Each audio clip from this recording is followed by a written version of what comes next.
It's Michelle and Dana Marie from Empowered to Advocate, and we are back for part 4 of our 5-part series on the importance, the power of student voice in the IEP process, in the education process.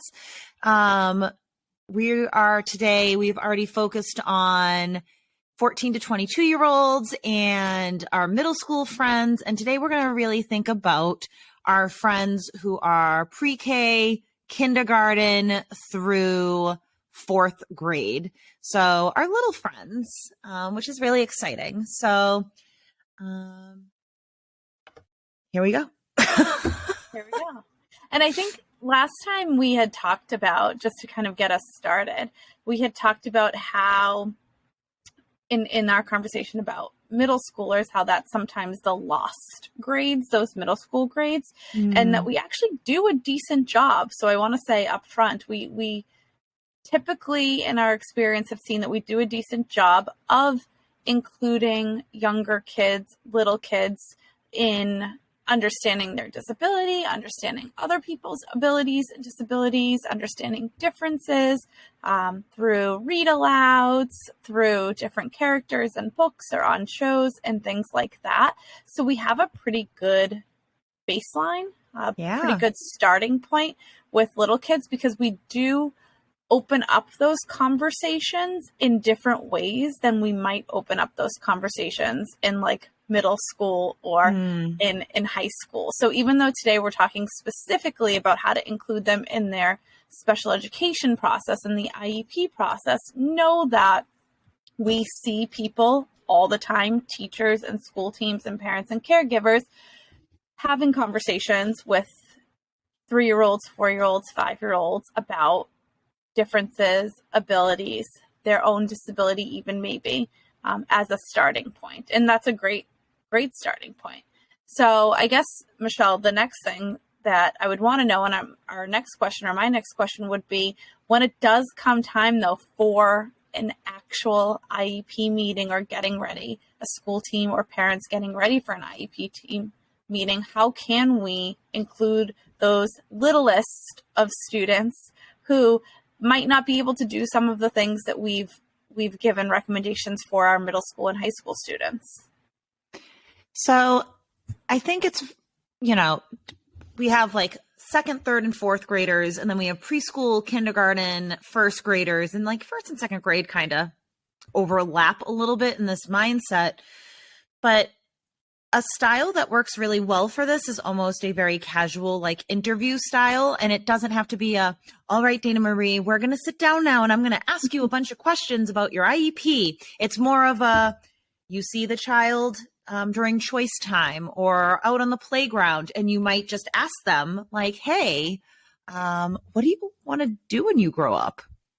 We start asking kids that question all the time, like when they're so young, right? So there really isn't anything silly or ridiculous about this, and just getting an idea. And they might tell you they want to do 5 different things. Those 5 different things can be put into the IEP, right? And kids know more about themselves than we give them credit for. They absolutely do. Asking them, what's your favorite thing to do in school? What's your favorite school lunch? What do you like? What do you do after school? Kids are playing sports.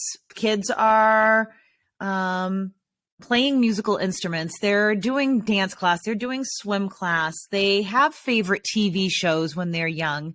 And one of the things that you see kids doing, even in kindergarten, probably even in pre-K, is those all about me posters. And there's usually a student that's highlighted every week. And so you can even do something like that with a student before their meeting or just as part of the general curriculum. And then that's going to give you a lot of information to bring to the team meeting. And it doesn't necessarily have to be this like very rigid, when they're 14 to 22, right? And we're developing that really formal transition planning form. This doesn't have to be so formal, and can be even just fun to gain their insight here. Yeah, and I think that whether you are a parent or caregiver listening, or you're somebody who works in a school, maybe you're a teacher or a special education liaison, you can also just observe what the child is doing in your classroom or at home, or like Michelle said, in the lunchroom, on the playground. And that can be a really good starting point. Hey, I noticed that you like to play with Legos. It's your favorite toy that you pick out every single day. Why do you like to play with Legos? Maybe it's, I noticed that you love when we go to music class. You don't really love when we go to gym, but you love when we go to music. Is there an instrument that you want to play when you get older? Are you interested in music? Things like that. So just really being aware and observing that child in their setting, which you're doing all the time anyways, but in a kind of a way that you're making a mental list, or even making a physical written list of things that you notice about what they gravitate toward, what their interests are, what are the things that they go for quickly, what are the subject areas that they get the most excited about, right? As early as pre-K and kindergarten, we see some students get more excited about reading and letters and things like that, but other kids might get excited about more hands-on experiments or science or things like that. So really just being aware and taking note, observing those things, is a great place for either a parent or a teacher to start when thinking about developing that IEP at that really early age. And another thing to make note of is when you are doing a read aloud or anything like that, making note of when a particular student seems to really feel engaged with a particular book or subject area, or always gets the same book or talks about the same movie or anything like that. Those are all things to make note of and include in the IEP as interests and things that they like to do. Yeah, for sure. And we mentioned this at the beginning, and we mentioned it last episode as well. But like Michelle just said, a read aloud during a class or even at home is a really great place to start. And it's, like I said, things that you're already doing. If you're reading, I could think of some of my favorite children's books. Ada Twist, Scientist, Iggy Peck, Architect. Those are great books that just come to the top of my head that talk about what children want to do in the future and what they maybe want to do for a career or for a job in the future. And so using something like that is specifically talking about goal setting and what you need to do in order to become an architect or in order to become a scientist when you're older, and using that as a jumping off start, like Michelle said, for sort of a casual conversation, not a formal conversation. You're not necessarily going through a checklist or an inventory, but would you want to do that when you get older? Why do you think she wants to be a scientist? Why do you think they want to be a politician, a doctor, whatever the case may be? And having that as sort of an opening to a conversation. And if a child is in preschool or kindergarten or first grade and as late as juniors and seniors, who I worked with for many, many years, they're going to change their mind. And that's not the point at all. It's not that they have to be committed to whatever at 3 years old or 4 years old they decide they want to do when they get older. But a lot of times it can it can give us a little bit of information, at least about what they care about and what their interests are and what activities they like to do. Whether or not it's their career path for the rest of time, who knows, but it gives us some insight, and it definitely gives us some information and a place to start. And I think that this is also a good place to have conversations with students about perseverance and like working on that kind of growth mindset with them, because it's not unusual to see students, even as young as kindergarten, first grade, feel a certain way about themselves or about a subject area when they're not good at it, like right away. Kind of that perfectionist mindset that I think a lot of us still carry with us because of certain societal and educational norms that are in particularly American schools, American public schools, where you need to sit for a certain period of time and like you need to be able to write out your thoughts, or you need, expand on your ideas in writing, or where other types of learners may learn and express their learning in different ways that is not always recognized or given credit in the same way for whatever reason in the school systems. So being able to have a conversation with students developmentally appropriately for their age on, I see that you feel upset when you aren't able to do this. What could you do differently to feel more successful, or to be able to show what you know? What would be helpful for you to do this differently, or do this quote unquote better, right? And just having that conversation with them.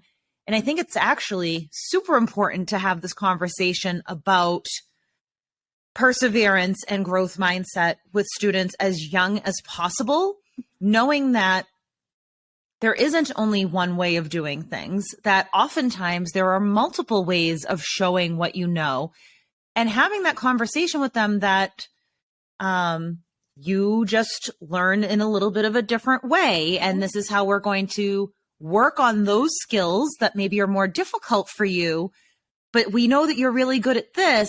So we're going to use what you're really good at to help bring these other skills that maybe you need a little bit of support with up, so that everybody can see and know what you know. Which is the whole point of having these individualized education programs, right? It's the whole point of an IEP for children with disabilities who require specialized instruction in any area or in multiple areas, right? This is why we bring this team together in the first place, to have these conversations, to make a plan, to set some goals for the future, for the current school year. It's for this reason exactly. We're teaching the student, in a lot of cases, the strategies to help them with whatever challenges they have, whether they're academic or communication, behavior, any number of different areas. That's the whole point of this process in the beginning. And so why not bring the student in as early as possible to be part of that conversation, whether informally at the younger grades or formally in the older grades. So in the older grades, we talked about actually inviting those 14 to 22-year-olds, inviting them to their meeting, having them maybe even prepare something at the beginning, having them write a statement, having them deliver maybe a presentation or a PowerPoint presentation about who they are and what their goals are and what their vision is, etc. But what are the tangible ways you might be asking that you can make sure that a child as young as 3 or 4 is a part of that meeting, that they're not attending, they're not going to their IEP meeting at 3 or 4 years old, but how can you ensure that they're a part of it? I think that one really tangible strategy that I've seen, but not as often as I would like to see, is that the teacher or even the parent brings some samples of the work that student has done to start the meeting, right? Let's show what they've done, whether it's something they've written, a picture that they've drawn, maybe an art project. If they're artistically inclined, that's something that interests them, to kind of get the conversation going about what the students' strengths are, what they like to do in class every day, what are the activities that they maybe gravitate towards. If you want to kind of ramp that up a little bit, if you're a teacher listening, a thing that you might be able to do or want to do before an IEP meeting that's pretty simple, but could make a big impact, is actually ask that child to draw yourself doing something that you like doing, or draw yourself doing a job that you might want to do in the future, or draw yourself while you're at home with your family or with your friends doing something that you enjoy. And that might be a good starting spot as well for a child who's really young and might not be able to obviously attend their meeting, but a good way to get them included right from the beginning. We have parents who bring photographs of their kids to IEP meetings to kind of show, right, really illustrate, here's what they do when they're at home with us, here are the activities they like to do, here are their friends that they're playing with, or maybe siblings. So really personalizing it from the beginning, making sure that we're developing the IEP, that the whole team is developing the IEP around that child's individual needs, their voice, what they want, what they enjoy doing.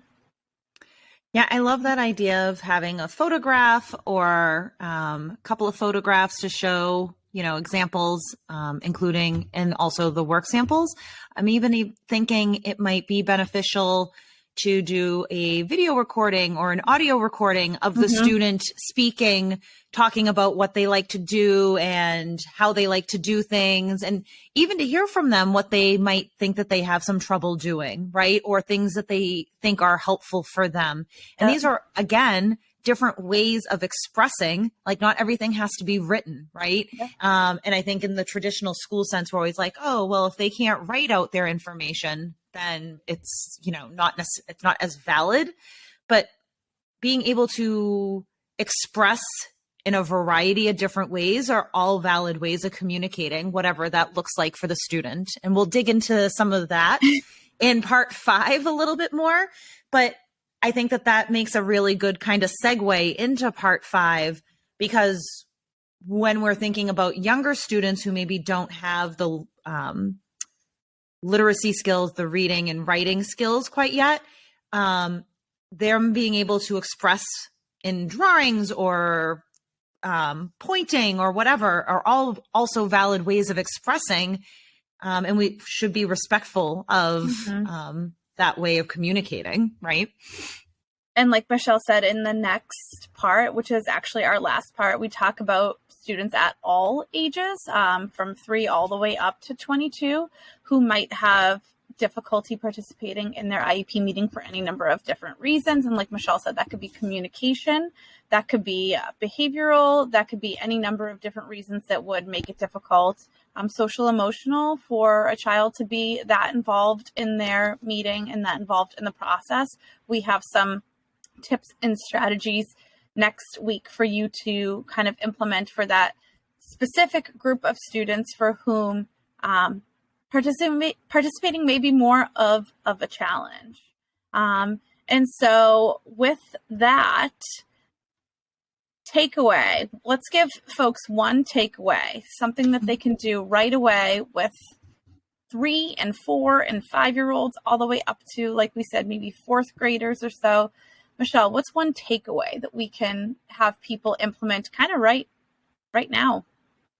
I think the biggest takeaway is that students as young as 3 have interests, have opinions, have likes, have dislikes, have, they know what they like and they know what they don't like, right? So providing an opportunity for students in whatever way is the best way for them to express that, gives them autonomy, and then also gives them that opportunity to have voice in their educational process. And it doesn't need to be this big formal, we're going to sit down and talk about your student strengths, interests, and vision statement for your IEP. It can be a more casual, interactive sort of conversation where you're gathering some information and then bringing it to the team for that child, to give their voice in that meeting. Awesome. Excellent. Yeah.